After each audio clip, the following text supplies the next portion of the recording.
Today we are going to discuss about format of cash flow statement. तो आज हम पूरी कैश फ्लो स्टेटमेंट कैसे बनाएंगे इसके फॉर्मेट के बारे में डिस्कशन करने वाले हैं. कैश फ्लो स्टेटमेंट का जो फॉर्मेट है that is given as per accounting standard 3 AS3 revised. और कैश फ्लो स्टेटमेंट बनती है पूरे साल की एक साथ. तो फॉर द ईयर एंडेड लिखते हैं हम यहाँ पर. ठीक है, जिस साल की भी एंड पर हम कैश फ्लो स्टेटमेंट बना रहे हैं, जिस भी फाइनेंशियल ईयर के एंड पर बना रहे हैं, उस फाइनेंशियल ईयर की एंड डेट आती है यहाँ पर. लाइक 31 मार्च 2020 लिख रहा हूँ अभी मैं. अब मैं फॉर्मेट डिस्कस करने वाला हूँ आपके साथ. देखिए, so this is the format. First column is particulars column and we have two amount column. ठीक है, अमाउंट की कॉलम है दोनों. ठीक है, एक इनर कॉलम है और ये this one is external column. ये हमारा फाइनल कॉलम है. अब यहाँ पर हमने फॉर्मेट के अंदर सबसे पहले पार्ट जो होता है हमारा that is a part, cash flow from operating activities.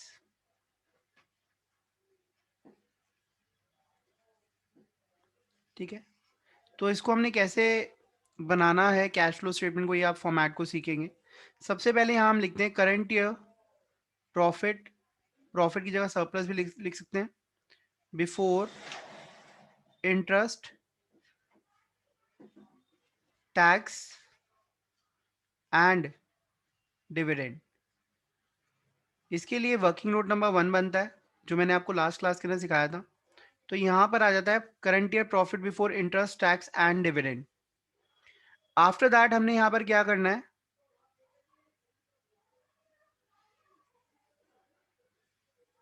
Non cash items को हमें एडजस्ट करना होता है. ठीक है, तो नॉन कैश आइटम्स आपको मैंने लास्ट क्लास के अंदर डिस्कस करी थी. जितने भी नॉन कैश एक्सपेंस है वो ऐड हो जाते हैं, और अगर कोई नॉन कैश इनकम्स हैं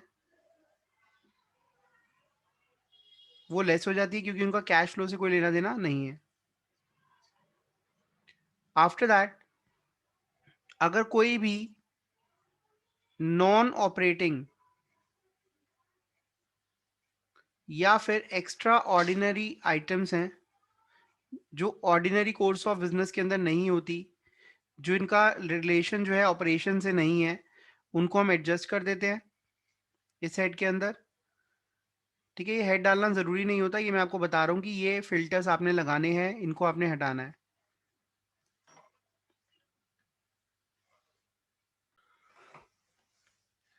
देन कोई भी नॉन ऑपरेटिंग आपको एक्सपेंस दिखता है तो आपने उसको यहाँ पे ऐड कर देना है. और अगर कोई नॉन ऑपरेटिंग आपको इनकम दिखती हैं तो यहाँ पर आपने उसको लेस करना है. ठीक है, जब आप ये एडजस्टमेंट्स कर लेंगे तो आपके पास जो फिगर आती है उसको हम बोलते हैं ऑपरेटिंग प्रॉफिट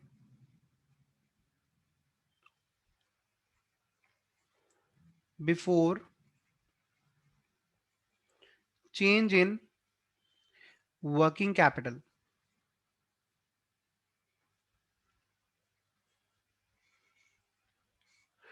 ठीक है, तो यहां पर जो आपकी figure I, this figure is called operating profit before change in working capital. After that हमने वर्किंग कैपिटल को एडजस्ट करना है.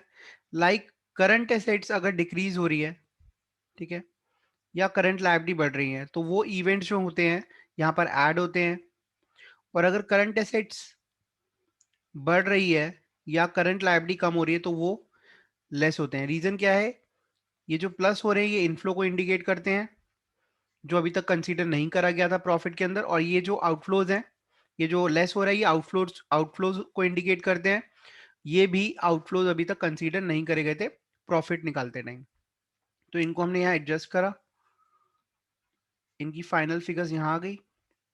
लास्ट में जितना पूरे साल में हमने टैक्स पे करा वो लेस कर देते हैं और हमारे पास जो आंसर आता है that is net cash flow from operating activities. ठीक है, मैंने शॉर्ट में लिखा है, आपने पूरा लिखना है. ठीक है, तो यहाँ पर ये जो वर्किंग कैपिटल वाला पॉइंट था ये हमने अभी तक डिस्कस नहीं करा था, इसके बारे में मैं बात करता हूँ. देखिए, मैं कुछ एग्जांपल्स दूंगा सिर्फ समझने के लिए, लेकिन आपने क्या करना है, करंट एसेट्स बढ़ रही हैं और करंट लायबिलिटीज कम हो रही हैं. इन दोनों को माइनस करा जाता है। ऐसा कारण क्या है? देखिए, करंट एसेट में मैं पहला एग्जांपल लेता हूं डेटर्स का। ठीक है, डेटर्स पहले थे 10,000, अब 20,000 हो गए हैं। कारण क्या हुआ है बढ़ने का? मैंने क्रेडिट सेल्स करी डेटर्स को 10,000 की, और क्रेडिट सेल से मेरे पास नो कैश इनफ्लो, कैश का इनफ्लो नहीं आता। लेकिन मेरे प्रॉफिट्स पर इसका इंपैक्ट क्या होता है? प्रॉफिट्स बढ़ जाता है, क्योंकि सेल आप जितनी करोगे प्रॉफिट बढ़ेगा, लेकिन कैश का कोई इफेक्ट नहीं आता। तो इसलिए हमने इसको लेस करा है। हालांकि आउटफ्लो नहीं है, बट स्टिल इस तरीके से। अब ऐसे ही करंट लायबिलिटी की अगर हम बात करें, करंट लायबिलिटी कम होने का एग्जांपल मैं दे रहा हूं। 20,000 थी, अब 5,000 रह गई। इसका क्या मतलब है? इसका मतलब मैंने 15,000 की लायबिलिटीज को पे कर दिया, आउटफ्लो हुआ। क्या इसका प्रॉफिट पे कोई इंपैक्ट आया? नो, प्रॉफिट पे कोई इंपैक्ट नहीं आया। तो प्रॉफिट पे कोई चीज आ नहीं, इफेक्ट नहीं आया। प्रॉफिट निकालते टाइम इसको हमने कंसीडर ही नहीं करा। लेकिन क्या पैसा गया? यस, पैसा गया, और ऑपरेटिंग एक्टिविटी से बिलोंग करता है।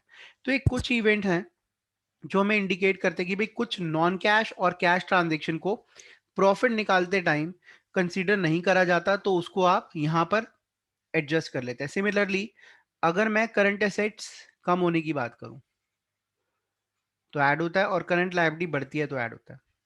छोटा सा एग्जांपल, डेटर्स से 50,000 के, अब वो कम होके 30,000 रह गए। इसका मतलब क्या है? कलेक्शन हुई है, इनफ्लो आया है, पैसा आया है। क्या प्रॉफिट पे इंपैक्ट आया है? नहीं, प्रॉफिट निकालते टाइम हमने उसको कंसीडर नहीं करा, लेकिन इनफ्लो में वो कंसीडर होना चाहिए। ऐसे ही करंट लायबिलिटी, करंट लायबिलिटी हमारी बढ़ रही है। लेट्स से क्रेडिटर्स 30,000 से 50,000 हो गए। इसका मतलब अगर मेरे क्रेडिटर्स 30,000 से 50,000 हो गए, इसका मतलब मैंने कुछ ना कुछ क्रेडिट परचेज करा है। अगर मैंने 20,000 की क्रेडिट परचेज करी है, तो मेरा 20,000 का कोई फ्लो तो रहा नहीं, नो फ्लो ऑफ कैश, क्योंकि मैंने उधार में माल खरीदा तो उसमें कैश तो आता नहीं। क्या मेरा प्रॉफिट इफेक्ट हुआ? यस, प्रॉफिट कम हो गया, क्योंकि मैंने खर्चा तो करा है। तो प्रॉफिट निकालते टाइम मैंने इसको 20,000 को कंसीडर करा, लेकिन कैश पे उसका कोई इंपैक्ट नहीं है। तो ऐसी चीजों को हम रिमूव करते हैं। तो बेसिकली क्या करना है? अच्छा, एक और चीज, एक और पॉइंट आपने ध्यान रखें, करंट एसेट्स, जब भी आप कैश फ्लो स्टेटमेंट बनाएंगे तो करंट एसेट्स के अंदर कैश एंड कैश से के इक्वल जितनी भी चीजें होती हैं, आपको उनको इग्नोर करना है। ठीक है, not considered as part of working capital. आप इसको वर्किंग कैपिटल का पार्ट नहीं मानेंगे, क्योंकि इनको हम लास्ट में कंसीडर करते हैं। ठीक है, तो वर्किंग कैपिटल में कैश या कैश के इक्वल चीजें जैसे बैंक बैलेंसेस हैं, मार्केटेबल सिक्योरिटीज हैं, इनको आप नहीं छेड़ेंगे। अगर ये आपके सामने दिखते भी हैं तो आपने इनको, ठीक है, सर्कल कर देना है कि इसको बाद में एडजस्ट करा जाएगा। ठीक है, करंट इन्वेस्टमेंट नाम से भी कुछ चीजें आती है, ट्रेड इन्वेस्टमेंट आता है, तो आपने उनको नहीं छेड़ना है।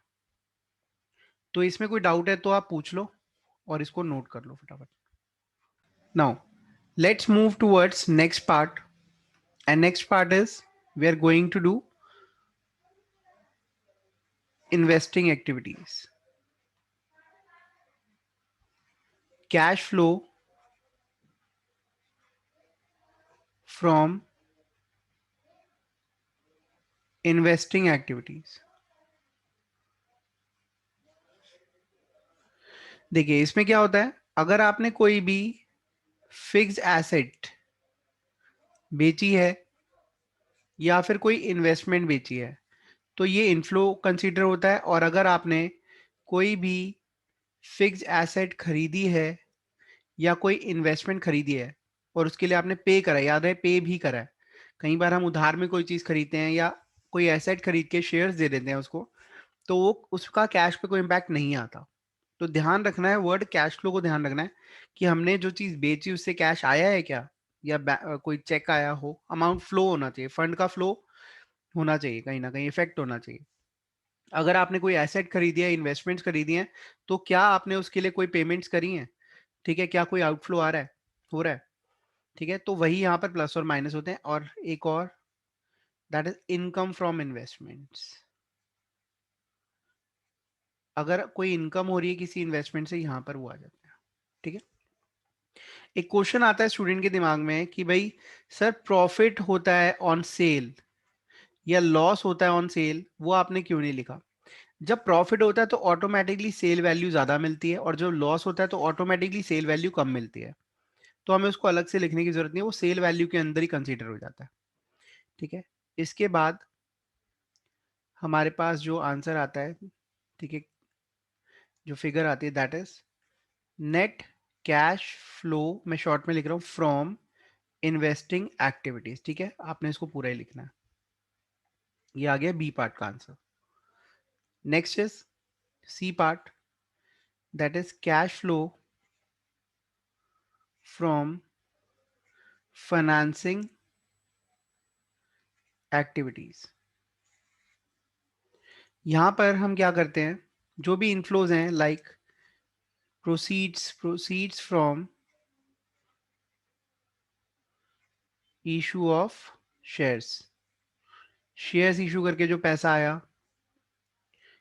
Proceeds from issue of debenture, debenture issue करके जो पैसे, जो भी फंड्स हम अरेंज कर रहे हैं, प्रोसीड्स फ्रॉम बोरोइंग्स, किसी भी तरीके की बोरोइंग है, चाहे वो शॉर्ट टर्म हो या लॉन्ग टर्म हो, वो यहाँ पर प्लस हो जाती है, less repayment of borrowings, borrowings का पैसा लौटाना, बाय बैक ऑफ शेयर्स, अपने शेयर्स को वापस खरीद लेना, पैसा जा रहा है, रिडेम्पशन, रिडेम्पशन ऑफ डिबेंचर्स, अपने डिबेंचर्स को पे ऑफ कर देना, पैसा लौटा देना, या फिर प्रेफरेंस शेयर्स हैं उनको हमने पैसा लौटा दिया। ठीक है, डिविडेंड की पेमेंट करी, ठीक है, डिविडेंड पेड आएगा यहाँ, और इंटरेस्ट की पेमेंट करी, इंटरेस्ट पेड आ जाएगा। ये सारे आउटफ्लोज हैं। इसके साथ साथ प्रीमियम ऑन रिडेम्पशन भी हो सकता है। आपने जब रिडेम्पशन करी तो आपने कुछ ज़्यादा पैसा दिया, that is called premium on redemption, etcetera etcetera. तो वो सारे कैश फ्लोज यहाँ पर आ जाते हैं। ठीक है जी, तो ये हमारा इसके बाद आंसर आता है, दैट इज सी पार्ट का आंसर। फिगर जो आती है net cash flow from financing activities. तो ये ए बी और सी तीनों आ गए हैं। ठीक है। D part is net cash flow during the year, पूरे साल में कितना पैसा आया। तो उसके लिए हम तीनों पार्ट्स का सम यहां पर लिख देते हैं, ए बी और सी का, तो पता चल जाता है पूरे साल में कितना पैसा यहां पर आया। इसमें हम ऐड कर देते हैं हमारे पास साल के शुरू में कितने फंड्स थे, that is opening cash and cash equivalents. यहाँ पे आते हैं साल के शुरू में कैश और कैश इक्विवेलेंट्स कितने थे। After that we got the figure,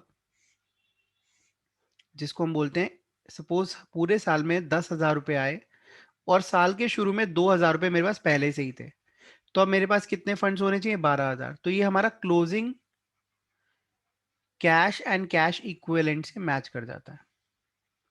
जो हमारे बैलेंस शीट के अंदर क्लोजिंग कैश बैलेंसेज हैं या closing cash and cash equivalent हैं, उनसे ये मैच कर जाता है। इसमें कोई डाउट है तो आप पूछ लो, इसको नोट कर लो।